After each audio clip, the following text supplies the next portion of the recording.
안녕하세요. 얼마 전 결혼 대신 파혼을 선택한 32살 여자입니다.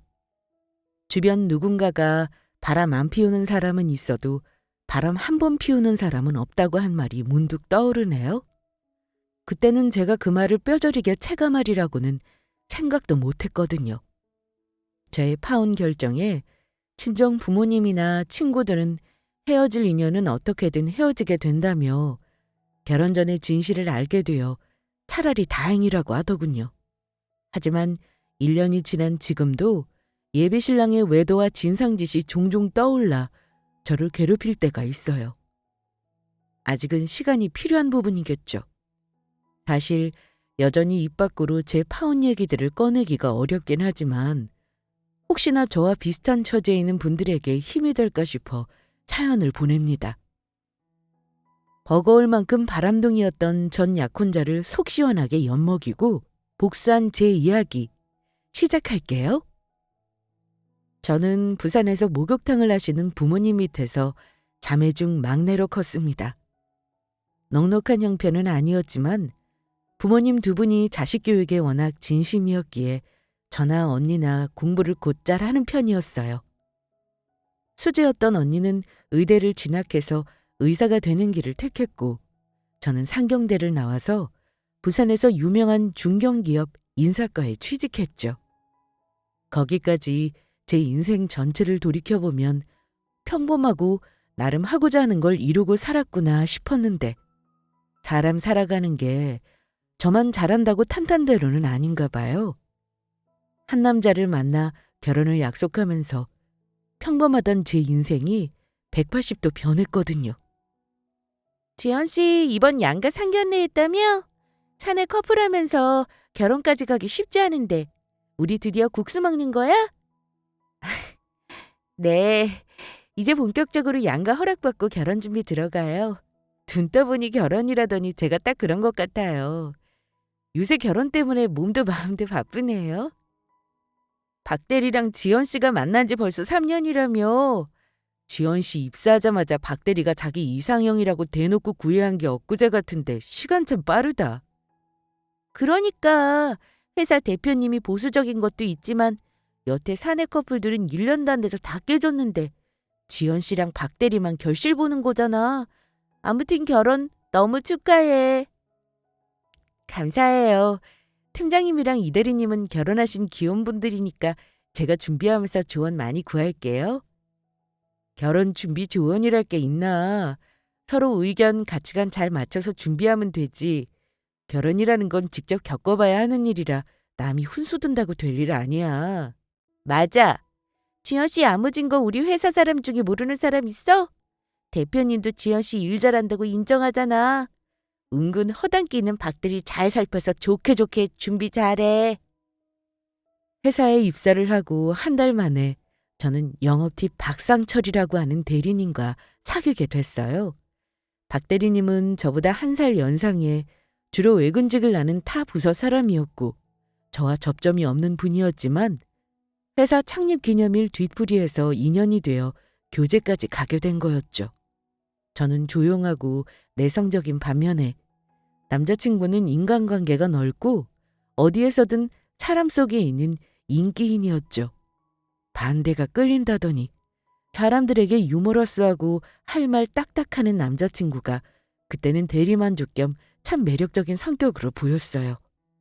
그렇게 이어진 인연이 3년이 지나 양가 결혼 허락까지 떨어졌고 말이에요.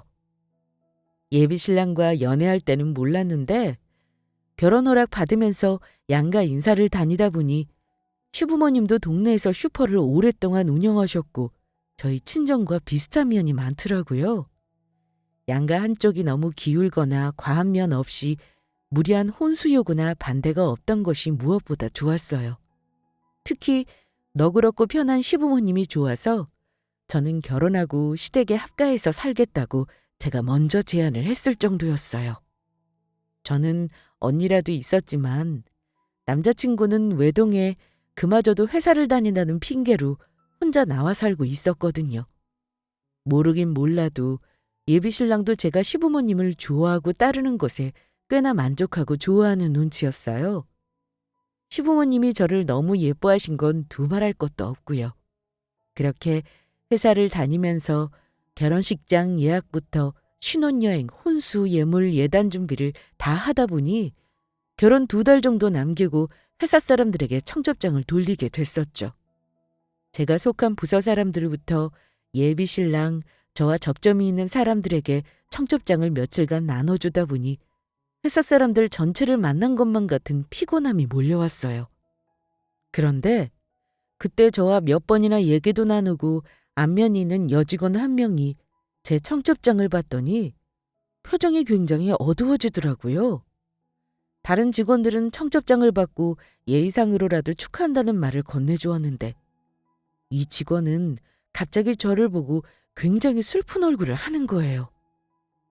지연 대리님, 3달 뒤에 박 대리님이랑 결혼하시는 거예요?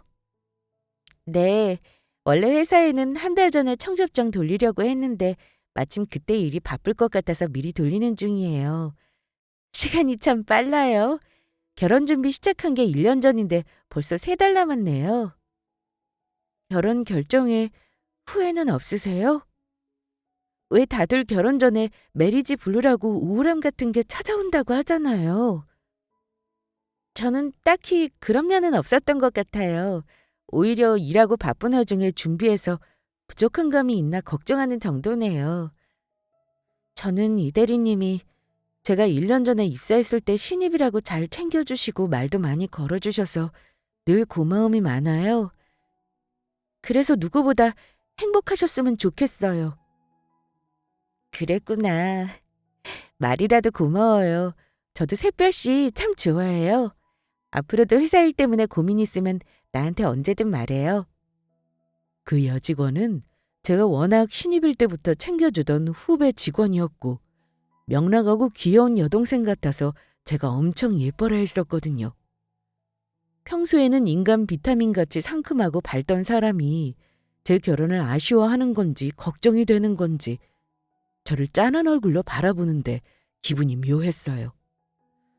그때는 진짜 누군가를 생각해주면 저렇게 마음을 다해 걱정해줄 수 있구나 하고 말았고요. 그런데 몇 주 후 거래처 직원들이 일 때문에 저희 회사에 왔다며 제 직속 상사분이 회의 준비를 저에게 시키시는 거예요. 그래서 여느 때와 다름없이 회의 자료, 다과 등 준비가 필요한 물품들을 챙겨가려던 참이었죠. 지연 씨, 오늘 회의 준비 우리들끼리 할게. 부장님도 지연 씨 오늘 다른 업무로 바쁜 거 깜빡하셨나 봐. 지금 업무 잠깐 멈춘 상태라 괜찮을 것 같은데요. 평소 하던 일인데 같이 해요. 아니야, 뭐 그렇게 대단한 준비라고 우르르 가서 회의 준비를 해. 내가 막내랑 몇 명 데려가서 할게. 쉬어. 맞아, 지연 씨 없으면 우리 부서 일 안 돌아가는 건데. 이런 잔잔바리 일은 이제 신입이나 다른 사람들 시키자. 우리 회의는 우리한테 맡겨. 그래 주시면 저야 좋죠. 그럼 오늘은 제 업무에 집중 좀 할게요. 그래, 그래. 회의실 쪽으로는 오지도 말고 전화나 잘 받아줘. 알았지? 그 당시 제가 맡은 업무 중에 급하게 처리할 일들이 많았기에 같은 팀 동료들이 거래처와의 회의 업무는 자기들에게 맡기고 회의실에 올 필요 없다는 말이 고맙게 느껴질 정도였어요. 그렇게 사무실에 있던 동료 직원들이 대부분 회의실로 빠져나가고 저는 제 업무를 보고 있었죠. 그런데 그때 부장님 앞으로 업무 메시지 연락이 와서 제가 전달을 해야 하는 상황이 되더라고요. 그래서 하던 일을 멈추고 회의실로 향했어요. 회의 준비가 한창인지 의자와 책상 끄는 소리도 들리고 사람들끼리 서로 웅성거리는 소리가 회사 복도에 가득했어요. 부장님도 회의실에 계신가 싶어 문 너머를 살피는데 동료들만 보이고 안 보이시더라고요. 부장님께 휴대전화를 해야 하나 싶어 메시지를 보내려던 그 순간 저는 말 그대로 눈앞의 광경에 경악해서 졸도하는 줄 알았어요. 그도 그럴 것이 복도 한켠에 두 남녀가 손을 마주잡고 서로 애정행각을 벌이는데 그중 남자가 제 예비 신랑이었거든요. 상철 오빠도 참, 내가 회사까지 찾아와서 얼굴 보여주지. 저번 주 나랑 데이트도 파토 내고 요새 왜 이렇게 바빠? 설마 아직도 그놈의 결혼 계속 진행 중인 건 아니지? 결혼 중단할 거라니까. 약혼녀한테는 아직 말 못했는데 잠시만 더 기다려줘. 맨날 말만 기다리라고 하는 거 너무 지쳐. 오빠가 말 못하겠으면 내가 그 여자한테 파혼하라고 대신 말할까? 아니야. 그 사람 보통 내기가 아니라서 우리 보람이 다칠 수도 있어. 우리 귀여운 보람이가 험한 꼴 당하면 내 마음 너무 아파. 내가 다 알아서 할게. 오빠한테 어울리지도 않는 그런 여자랑 약혼까지 하고 너무 속상해. 빨리 오빠가 완전한 내 사람 됐으면 좋겠어. 알았어. 빨리 해결해 볼게. 그래도 오늘 이렇게 우리 자기랑 일도 하면서 얼굴도 보고 너무 행복하네. 분명히 제가 근무하는 회사 복도였고 주변에 직장 사람들이 오고 가고 있는데도 두 바퀴벌레 한 쌍은 남의 시선 따위 아랑곳하지 않고 자기들끼리 닭살 애정을 과시하더라고요. 예비신랑이 해벌쭉하게 바라보는 상간녀는 누가 봐도 이제 20대 중반 정도 됐을까 할 만큼 어려 보이는 여자였어요. 저는 두 년놈들의 모습을 보면서 제 머리 위로 하늘이 무너지는 기분이었는데 그 둘은 서로 마주보고 계속해서 꿈 같은 소리를 해대더군요. 누가 봐도 예비신랑이 그 어린 여우에게 홀린 게 틀림없어 보였고요. 제 인기척도 들리지 않아 보이는 두 연놈을 어떻게 해야 하나 싶어 일부러 그 옆에서 발로 쿵쿵 큰 소리를 냈습니다. 그랬더니 그제야 둘 다 겨우 저를 바라보더군요. 예비신랑은 얼굴에서 구멍이란 구멍은 다 열린 듯한 모습으로 저를 보고 경악한 표정을 했고요. 둘이 지금 뭐해? 이 여잔 누구야? 주연아! 요새 일하면서 결혼 준비한다고 바쁘다는 핑계를 대더니 다른 여자랑 놀아나고 있던 거야? 아니, 이게 어떻게 된 거냐면 내가 다 설명할게. 보람아, 잠깐 자리 비켜줄래? 내가 이 사람이랑 얘기 좀 할게. 하지만 오빠, 나도 이 여자랑 할 말이 있는데. 내가 이참에 탁 터놓고 얘기를 하고 싶어서 그래. 무슨 말인지 알지? 곧 너희 회사랑 우리 회사 회의도 시작하니까 먼저 들어가 있어. 거래처와 회의 시간이 임박하고 직원들이 하나둘씩 회의실로 모이고 있는 와중에 저와 예비신랑 상간녀 셋이 한자리에 있는 모습을 직원들에게는 퍽이나 흥미로운 모습이었는지 사람들이 너도 나도 저희를 보며 수군거리는 모습이었어요. 예비신랑과 상간녀의 대화를 통해 그 어린 여자가 거래처 직원인 것도 유추할 수 있었고요.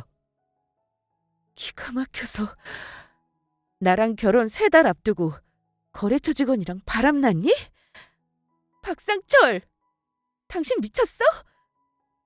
아직 확실하지 않은 정황으로 바람이니 뭐니 그런 소리 하지 마. 사람이 핑계 없는 무담 없다더니 지금 내 앞에서 둘이 꽁냥거리고 손잡고 뭐하는 거 다 들킨 마당에 그런 말 하고 싶어? 누굴 등신으로 알아? 보람이 거래처 직원 맞아. 이러다가 알게 돼서 내가 돈 쪽으로 도움 좀 받았고 몇 달 전에 차 사고 나면서 합의금 물어줘야 한다던 그 돈 보람이가 500만 원 빌려줬거든. 돈 관계도 있고 나한테 호감 있다는데 나라고 별 수 있어? 그냥 돈 때문에 맞장구 쳐준 거야. 내가 곧 정리하려고 했어. 돈 상환할 방도가 생각이 안 나서 끌고 있었던 거지. 그걸 지금 나보고 믿으라는 거야? 회사 공공장소에서 떡하니 둘이 애정행각까지 벌인 주제 뭐가 어쩌고 저쩌? 보람이랑은 그냥 친한 오빠 동생 사이야. 네가 오해하기 전에 정리하려고 했다니까? 돈 때문에 이렇게 된 거지. 우리 곧 결혼식인데 나 못 믿어? 예비신랑이 사교적이고 인간관계가 넓은 건 워낙 유명했지만 주변에 여자친구들도 별로 없고 제가 아는 선에서는 여자관계가 깔끔했거든요. 그렇게 철석같이 믿고 있던 저였기에 예비신랑이 거래처 젊은 여직원과 다정한 모습은 누가 제 뒤통수를 세게 후려친 것과도 같은 충격이었어요. 일단 예비신랑은 돈을 빌린 채무관계 때문에 서로 얽혀서 그 여자와 친하게 지낸 것뿐이라는 변명을 계속 해댔지만 후에 사태를 파악해보니 회사 사람들 대부분이 거래처 직원과 예비신랑이 눈이 맞았다는 사실을 알고 있더라고요. 그래서 제가 회사에 청첩장을 돌릴 때 저마다 짠한 표정으로 저를 바라봤던 거였고요. 거기다 설상가상으로 며칠 뒤 그 거래처 상간녀가 저를 찾아오지 않았겠어요? 20대 치기인지 원래 성격이 아나무인인 건지 그 여자는 마치 자기가 조강지처인 것처럼 당당하게 제 파혼을 요구하더군요. 헤어지세요. 상철 오빠 차 사고 합의금 500만 원 없어서 힘들어할 때 약혼녀라는 사람이 본체만치 하는 게 말이 돼요? 오빠가 그런 무책임한 여자랑 결혼하는 거 반대예요. 그 사고 어떻게 난 건지 알아요? 제가 옆좌석에서 지켜봤는데 뒷차가 추월한다고 상철 씨가 추월 보복하다가 그놈의 사고가 났어요. 본인 과오로 난 사고인데 본인이 갚아야죠. 제가 약혼녀인 걸 떠나서 그걸 왜 해줘야 하죠? 논점은 그게 아니잖아요. 오빠가 돈 때문이든 뭐 때문이든 힘들어하는데 나 몰라라는 게 말이 되냐는 거예요. 그건 연인으로서든 배우자로서든 자격 미달이죠. 그래서 본인이 그 몇백만 원 도와줬다고 남의 약혼자랑 놀아난 게 정당화 된다는 말이에요? 손보람 씨라고 했던가? 굉장히 생각이 얕은 분이네. 오빠도 당신 사고 합의금 못 도와준다고 거절하고 나 몰라라 했을 때 5만 정 다 떨어졌다고 했어요. 그런 사람 어떻게 믿고 결혼하고 한평생 가나요? 그 문제는 나랑 상철 씨 둘 사이의 일이니까 상간녀는 빠져요. 대기 이 관계 정리하라고요. 앞으로 이런 일 다시 찾아오지 말고요. 장 경고했어요. 오빠 안 놔주면 저도 어떻게 나올지 모르겠으니 그렇게 아세요. 난 오빠 뺏길 생각 없으니까요. 누군가랑 만나면서 바람이니 상간녀와 대면이니 하는 일련의 일들은 겪어본 적도 없던 터라 상간녀의 당돌함이 어이가 없더군요. 그러면서 그 여자 입으로 예비신랑이 제 뒷담화를 했다는 얘기를 듣는데 사실을 다 떠나서 그 순간 제가 결혼한 남자의 실체를 알게 된 기분이었습니다. 그리고 예비신랑과 사랑한다고 생각했던 지난 날들이 하루아침에 휴지 조각이 되는 것 같은 모멸감이 올라왔고요. 그런데 그 와중에 이 막무가내인 상간녀가 거래처 회사를 다니는 걸 이용해서 저에 관한 이상한 소문을 퍼뜨리고 다니기 시작하는 게 아니겠어요? 이 대리, 요새 거래처 쪽이랑 회사에서 지연 씨 관한 이상한 소문 떠도는 거 알아? 제 소문이요? 어떤 소문 말씀하시는 거예요? 지원 씨가 학창 시절에 학교 괴롭힌 과거 있었고 거래처 직원하고 몸싸움이 있었다는 소문인데 지원 씨한테 당해서 그 직원이 전치 4주가 나왔다고 하더라? 아니지? 팀장님, 저는 어릴 적부터 조용하고 어딜 가도 있는 듯 없는 듯 살아온 사람이에요. 저랑 4년 가까이 같이 일하시면서 저 모르세요? 그러니까 나도 하도 믿기지 않은 소문이라서 물어보는 거지. 누가 악의적으로 사내 게시판에 지연 씨 얘기 올렸다가 내린 모양이더라. 사실이 아니라도 조직에서 그런 이미지로 내비치는 건 좋은 건 아니잖아. 그렇죠. 조심해야 하는 부분이죠. 저도 어떻게 된 일인지 알아봐야겠어요.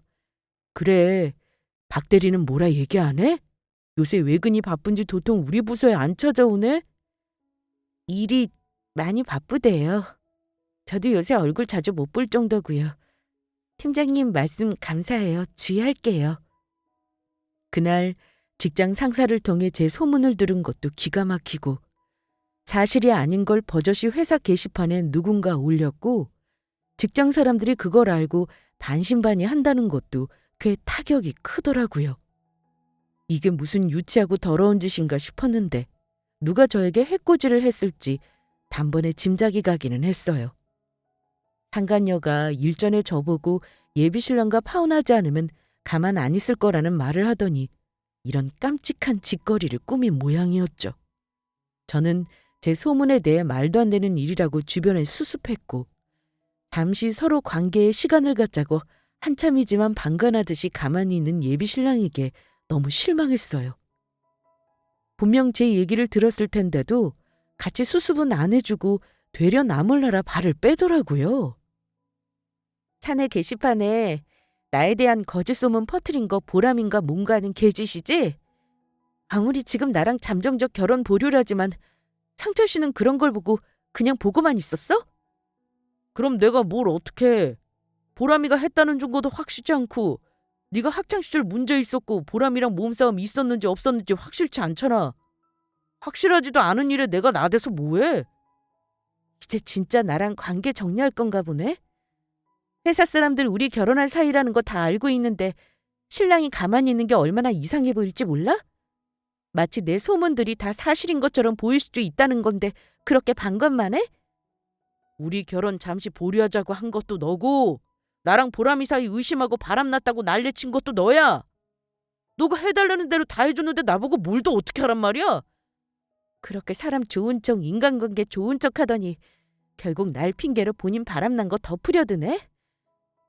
지금이라도 이렇게 당신 민낯 알게 된 걸로 다행이야. 난 그렇게 사랑한다더니 이 정도밖에 안 되는 사이였던 거야? 우리 정리하자. 지연아, 우리 3년 만났어. 결혼 준비도 다 끝난 마당에 별것도 아닌 일로 우리 결혼 파토 낸다는 게 말이 돼? 우리 결혼 기대하고 있는 부모님들은 어떻게 하고 회사 사람들은 어떻게 하려고 그래? 단 몇 마디면 끝인 줄 알아? 본인과 거래처 상간녀 때문에 제 평판이 이상해지고 날아가고 있다는 생각은 미처 하지도 않고 예비 신랑은 제가 파혼 얘기를 먼저 꺼낸다며 주구장창 제 탓만 하더라고요. 결혼 파토의 원인 제공은 자신이 다 저질러 놓고 말이에요. 그 거래처 여직원과 관계 정리는커녕 저와 상간녀 사이에 미묘하게 줄다리기를 하는 우유부단한 예비 신랑은 그 어느 한쪽도 놓치고 싶어 하지 않고 말로만 양쪽을 달래는 야비한 면모를 보였어요. 처음에는 예비 신랑의 외도에 충격과 배신, 분노가 들끓다가 상간녀의 질라준 소문 퍼뜨리기와 예비 신랑의 방관에 시달리다 보니 더는 가만히 있기만 하면 저만 손해고 당할 것 같더라고요. 그래서 일단 파혼이고 뭐고를 다 떠나서 그 두 년놈들을 한 방에 먹이고 제 억울함을 풀어야겠다 싶어 저는 조용히 그것들의 정보를 수집하고 있었어요. 그런데 뒤가 구린 사람은 캐도 끊임없이 추악한 진실이 있다더니 예비 신랑이 딱 그런 사람이었어요. 살다 저처럼 평범한 사람이 막장 드라마의 주인공이 될 줄은 꿈에도 몰랐거든요. 그날은 평소보다 업무가 많아서 퇴근 시간이 늦어진 날이었어요. 안 그래도 거래처 상간녀랑 예비 신랑 때문에 정신도 상그럽고 회사에서 사람들이 추문 때문에 저를 이상하게 보는 면도 없지 않아 있어서 스트레스가 엄청나던 참이었어요. 천근만근한 몸을 이끌고 제가 자취하는 빌라에 도착했는데 어떤 낯선 여자가 제 앞을 가로막는 게 아니겠어요? 당신이 이재현이야? 드디어 실물 영접하네. 누구신데 제 이름을 아세요? 저는 처음 보는 분인데? 나 박상철 동거녀야. 우리 둘 사이에 아이까지 생겼는데 너가 끝까지 결혼한다고 하는 건 아니지? 당신이 박상철 동거녀의 임신이라니 그게 무슨 말이에요? 아니 무슨 괴담도 아니고 이 인간은 도대체 어떻게 살아온 거야? 나에 대해서 전혀 몰랐다는 눈치네. 나 상철이랑 대학 때부터 만나서 7년 가까이 동거 중이야. 나도 네 존재를 몇 달 전에 알았어. 암튼 대충 무슨 사정인지는 알겠는데 처음 보는 사람한테 너너거리는 건 아니지 않나요? 반말하지 말아주세요. 내가 왜 상간녀이자 세컨드인 너한테 존대해야 하지?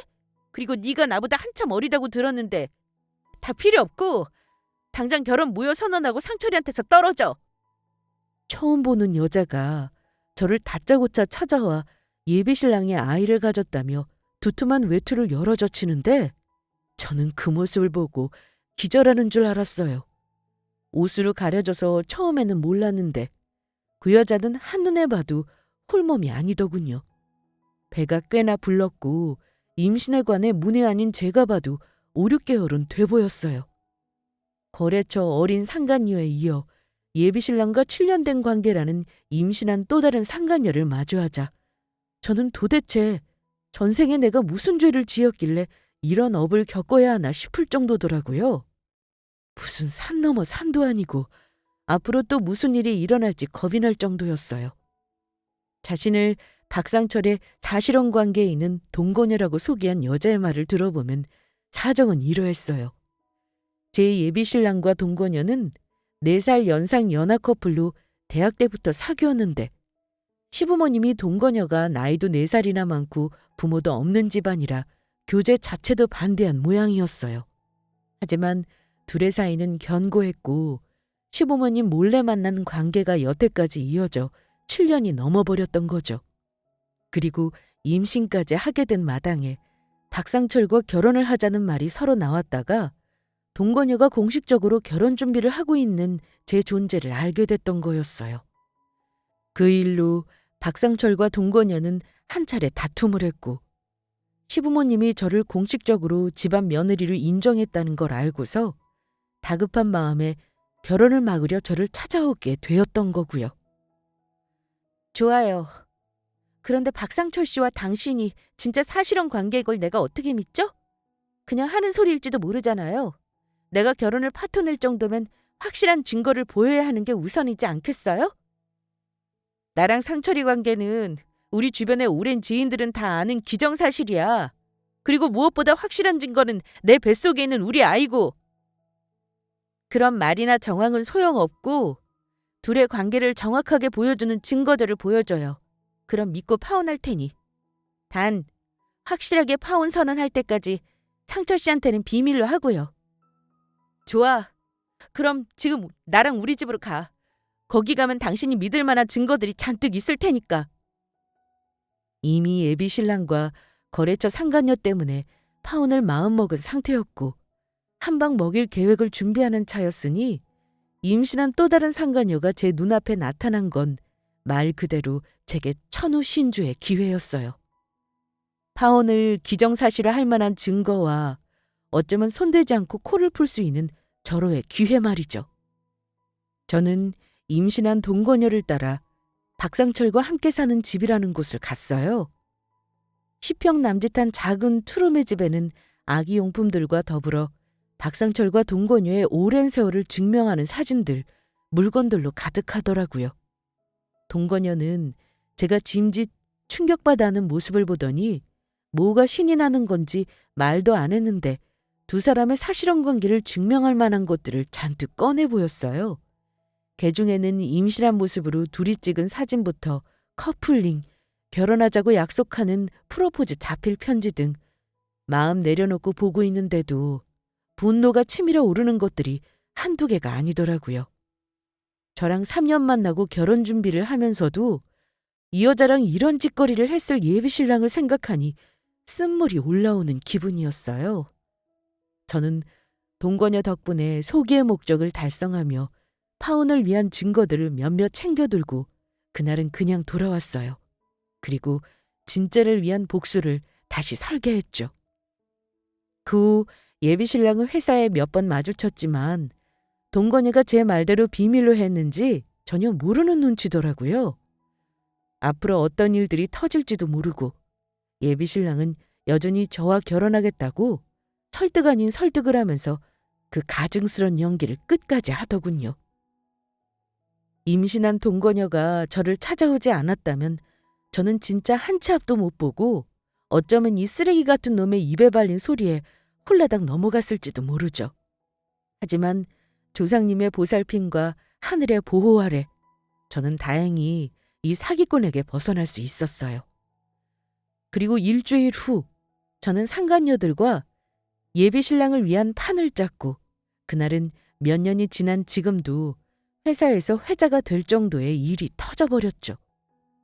그날은 거래처와 또 다른 회의가 있던 날이라 어린 상간녀가 회사로 오는 날이었고 그 일정에 맞춰 저는 임신한 동거녀에게 할 말이 있다고 하고 회사로 불러들인 참이었어요. 무슨 얘기를 한다고 회사로 날 불러?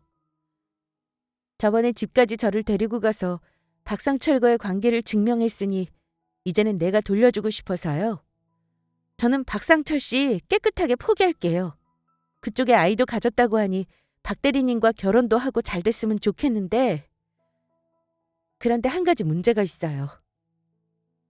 무슨 문제? 그쪽만 결혼 포기한다고 하면 다 끝난 일 아니야? 그러면 얼마나 깔끔하고 좋을까요? 그런데 저보다 더 골치 아픈 사람이 또 있어서요. 이 사진 보시겠어요? 이게 뭐야? 누군데 상철이랑 이렇게 친근하게 안고 있어? 이 여자 누군데? 어머, 모르셨구나. 이 여자가 진짜 상간녀예요. 아마 그쪽보다 10살 어리고 부잣집 외동딸이라죠? 지금 상철 씨랑 결혼하고 싶다고 설치는 모양인데 어떻게 될지 모르겠네요. 저는 동건이에게 파혼 선언을 하면서 불어 거래처와 회의가 있을 장소로 데리고 갔어요. 그러면서 예비신랑과 거래처 상간녀가 진한 포옹을 한 사진을 보여줬고요. 역시나 제 예상대로 동건녀는 상간녀 사진을 보면서 개거품을 물더군요. 저는 그런 동건녀를 바라보면서 오늘 마침 상간녀가 여기에 있다며 직접 만나보겠냐는 운을 뗐어요. 그리고 회의실 근처로 동건녀를 데리고 갔더니 아니나 다를까 예비신랑과 상간녀가 꼭 붙어서 다정한 모습을 연출하고 있더라고요. 그 뒤는 안 봐도 뻔하죠. 눈이 뒤집힌 동건녀는 배가 부른 상태에도 불구하고 잽싼 몸놀림으로 박상철과 그 상간녀 사이를 갈라놓았고 급기야 상간녀와 말싸움과 몸의 대화를 시전하는 게 아니겠어요? 너가 뭔데 상철이 옆에 딱 붙어고 이러고 있어? 새파랗게 어린 년이 보는 눈은 있어가지고 너도 내 남자 탐내니? 아니 어디서 이상한 아줌마가 갑자기 튀어나와서 이래? 그러는 아줌마는 뭔데? 상철 오빠는 내 남자거든요? 웃기고 있네. 지금 내 배 안 보여? 이 아이 아빠가 누군 줄 알고 그런 휜소리를 하는 거야. 난 상철이 아이도 가진 사람이야. 거짓말도 정도껏 해요. 우리 오빠가 뭐가 아쉬워서 아줌마랑 아이를 가져요? 휘좀 별 거지 같은 것들이 오빠를 넘보네. 오빠, 이 아줌마 알아요? 아니라고 뭐라고 해요. 내가 상철이 조강지처나 다름없는데 뭐가 어째? 오늘 너 죽고 나 살자. 이리 와. 니년 참교육 시켜줄 테니까 빨리 안 와? 무슨 아줌마가 저렇게 힘이 좋아? 이거 안 나요. 경찰 부를 거니까 좋은 말을 할 때 내 머리채 나요. 애가 졌다고 봐주니까 이 여자가 정말. 둘 다 진정해. 말로 풀자. 서로 이러다 다친다니까. 제발 부탁이야. 한 남자를 사이에 두고 사랑 앞에 눈먼 두 여자의 몸의 대화는 눈뜨고 볼 수 없을 정도로 처절했고 둘의 싸움을 지켜보던 회사 사람들은 치정 사건의 내막을 다 알게 되었죠. 저는 그런 세 사람을 바라보며 쓰레기 남친 처리해줘서 고마워요 라는 말을 혼자 조용히 내뱉고 뒤돌아 나왔어요. 거래처 회사 회의가 잠시 취소될 정도의 치정 싸움이 일단락되고 그 다음날 회사 모든 사람들이 제 파혼 소식과 더불어 그 연휴에 예비신랑의 쓰레기 같은 문어다리식 연애가 있었다는 걸 다 알게 되었어요. 그럼에도 불구하고 예비신랑은 저를 따로 불러 말도 안 되는 꼬투리를 잡더라고요. 너가 여진이한테 보람이 얘기했다며. 무슨 생각으로 이런 일을 벌인 거야?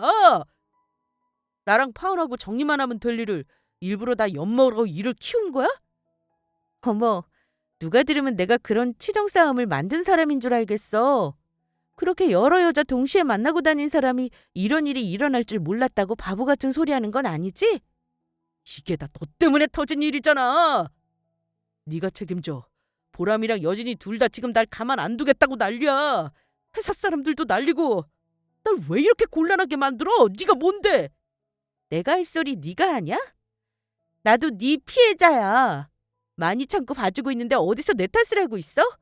너 진짜 아직도 정신 못 차렸구나? 몰라. 이게 다 너 때문이니까 보람이든 여진이든 너 찾아가서 해결하라고 할게. 네 말대로 내가 뭔데? 난 너랑 파혼했고 우리 부모님이 너네 부모님 찾아가서 난리 친다는 걸 말렸으니 고마운 줄 알아. 어디서 이 사기꾼 같은 게 아직도 정신 못 차리고 말이야. 앞으로 나하고 뭐 하나 엮일 생각 하나라도 해봐. 내가 진짜 콩밥 먹여버린다. 상간녀들의 치정 싸움으로 빼도 박도 못하는 일들이 만천하에 드러났고 예비신랑도 더는 제게 결혼하자는 말을 입에 올리지도 못하게 됐고 사람들도 불어 제게 파혼의 이유를 묻지 않았죠. 저는 제 손을 더럽히지 않고 상간녀들 싸움으로 약혼자에게 한 방 먹이는 복수를 했고 예비신랑과 동거녀, 상간녀의 관계를 입증할 증거들을 모두 모아 파혼 위자료 소송을 진행했어요. 원래 소송까지 할 생각은 없었는데 예비 신랑이었던 쓰레기가 결혼 준비했던 비용들을 못 준다고 버티더라고요. 그래서 어쩔 수 없이 법의 힘을 빌려 비용도 돌려받고 그에 더해 위자료 300만 원까지 챙길 수 있었네요. 그러게 사람이 좋은 말로 할 때 미리 해주면 얼마나 좋아요? 그로부터 2달 후 전 약혼자의 치정 사건은 잊혀지기는커녕 일이 일파만파 커져서 거래처 상간녀와 박상철의 채무 관계 때문에 또 일이 한번 터지게 됐어요.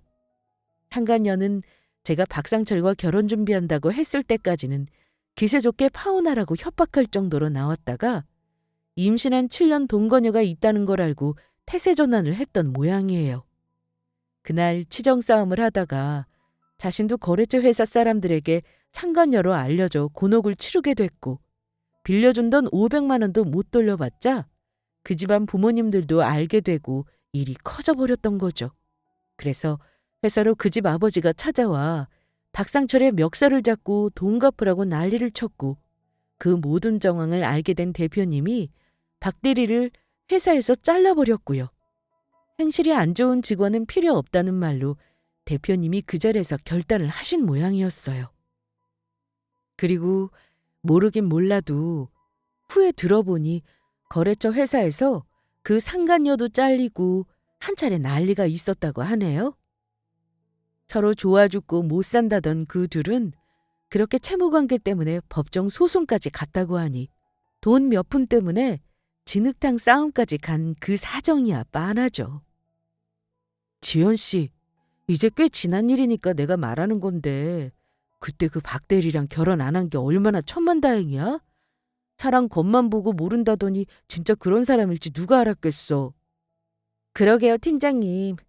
처음에는 박상철 씨가 바람피고 내연녀가 둘이라는 사실에 하늘이 무너지고 자존심 상했었는데 지금 이렇게 지나고 보니 결혼 전에 그 모든 진실을 알게 돼서 제가 운이 참 좋은 사람이구나 했어요. 난 진짜 그 취정 싸움 직접 목격하고 얼마나 놀랐었는데 여자 둘이 남자 때문에 그렇게 싸우는 건 처음 봤거든. 그런 거 보면 현실이 드라마보다 더 무섭다니까? 그러니까요. 저도 그 정도일 줄 몰랐어요. 그런 거 보면 사람이 남한테 해코지하거나 잘못하고 살면 안 되나 싶어요. 그 뒤로 지연 씨는 그 사람들 만나거나 이야기 들은 건 없지? 네, 굳이 만날 이유도 없고 다 끝났으니까요. 박 대리는 그 법정 소송도 휘말리고 업계에서 소문이 나서 어디 가게에서 알바한다는 소리를 들은 것 같아. 지연 씨를 비롯한 그 여자들 전부 놓치고 부모한테도 절연당해서 혼자 산다나 뭐라나. 암튼 이것도 사실인지는 모르지만 그런 소문이 돌더라고. 아직도 가끔 연락하는 직원들이 있나 보더라. 만약 사실이면 이제라도 정신 차렸으면 좋겠네요. 바람도 병이잖아요. 그것 때문에 회사도 잘리고 벌 받는 것 같고요. 그러게 있을 때 잘하고 정신 차려야지. 주연 씨 같은 좋은 여자 놓친 것도 다 복을 발로 차버린 거야. 그러니 겪지 않아도 될 그런 고행을 겪는 거지. 하늘이 정신 차리고 깨우치라고 일부러 머리 나쁜 사람에게는 더 고난을 준다는데 그런 게 아닐까요? 이제 저랑 상관없는 사람이지만 늦게라도 잘 풀렸으면 하네요. 이제 파혼하고 그런 사건들이 있은 지 반년이 다 되어가고 잊혀질만 했지만 사람 간의 연결이 남아있고 저는 아직 회사를 다니고 있는 상태라서 듣고 싶지 않아도 전 약혼자의 소식을 가끔 듣곤 해요. 그리고 그 소식들은 대부분 약혼자가 힘들게 일용직이나 알바를 하며 근근히 살아간다는 얘기가 대부분이라 썩 좋지는 않더라고요.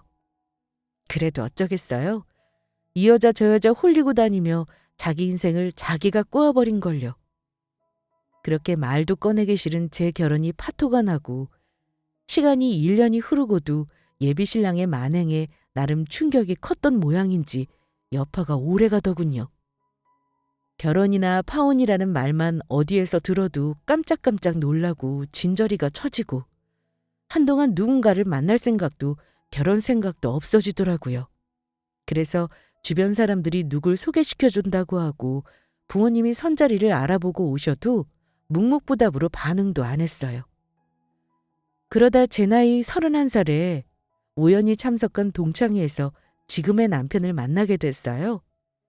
같은 고등학교 동창이기는 하지만 얼굴만 알고 잘 모르던 사이였는데 모임에서 만나 대화를 나누다 보니 저와 닮은 면이 참 많지 뭐예요.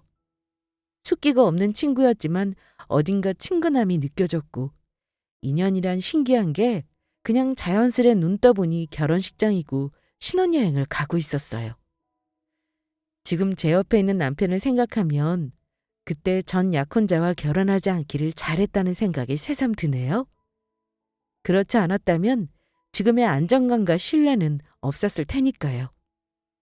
예전에 친구들과 어떤 사람과 결혼할 거냐고 얘기를 나눌 때 배고프다고 아무거나 집어먹으면 탈난다고 육식동물은 고기를 먹고 초식동물은 풀을 먹어야 한다는 말을 했었거든요. 그때는 뭣도 모르고 깔깔 웃었던 얘기였지만 살면서 겪어보니 사람은 자기에게 맞는 사람이 따로 있더군요. 나란 사람이 이 세상에 단 하나뿐인 소중한 존재임을 잊지 말고 자신을 함부로 대하고 귀하게 여기지 않는 사람은 멀리해야 하는데 그 당연한 진리를 잊게 될 때가 많더라고요. 이 세상은 자신을 귀하게 여겨주는 내 사람들만 챙기고 살아가기에도 짧은 인생인데 말이죠. 저는 잊을 수 없는 뼈저린 경험을 통해 알게 된 거지만 혹시나 결혼이라는 큰일을 앞두고 있는 분들에게 본인 결혼에 대한 확신과 배우자의 믿음을 꼭 확인하시라고 말씀드리고 싶네요. 지금 당장 그만두긴 늦었다고 포기하지 마시고 자신의 남은 인생을 먼저 생각하고 결정하시길 바래요. 당신을 위한 진짜 인연은 어떤 모습으로든 당신 곁으로 오게 되어 있거든요. 사연 들어주신 여러분들 모두에게 제 값진 경험을 기꺼이 나누면서 감사 인사를 전합니다. 제 얘기를 들은 이 순간부터 나날이 행복하시길 기원할게요.